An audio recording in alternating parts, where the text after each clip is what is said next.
Renal failure is the result of the kidneys being unable to remove metabolic wastes or their inability to perform their regulatory functions.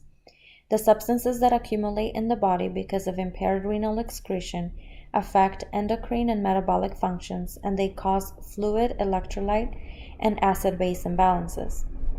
Acute kidney injury is a rapid loss of renal function due to the damage to the kidneys. Depending on the duration and severity, a wide range of potential life-threatening metabolic complications can occur. There is a decreased extracellular volume and renal blood flow that is caused by ischemic injury, toxic injury, or injury due to sepsis. The inflammatory response is initiated, which causes vascular response and cell death. There are three major categories of AKI, which are prerenal, where there is hypoperfusion of the kidneys, intrarenal, actual damage to the kidney tissue, and postrenal, where there's obstruction to the urine flow. In prerenal AKI, there is an impairment in blood flow that causes hypoperfusion to the kidneys. This is usually due to hypovolemia, such in the case of burns and hemorrhage, due to hypotension, such in the case of shock and sepsis, due to renal vasoconstriction, most often because of excessive use of NSAIDs, or renal artery stenosis.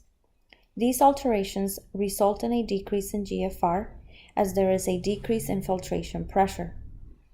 In intrarenal AKI, there is damage to the kidney tissue, usually to the glomeruli or kidney tubules.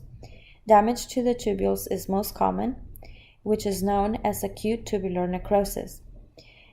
In there is an intratubular obstruction causing back leak, which is an abnormal reabsorption of filtrate and decreased urine flow through the tubule, and vasoconstriction. These changes decrease GFR and cause fluid and electrolyte imbalances. In postrenal AKI, there is an obstruction to urine flow that is distal to the kidneys.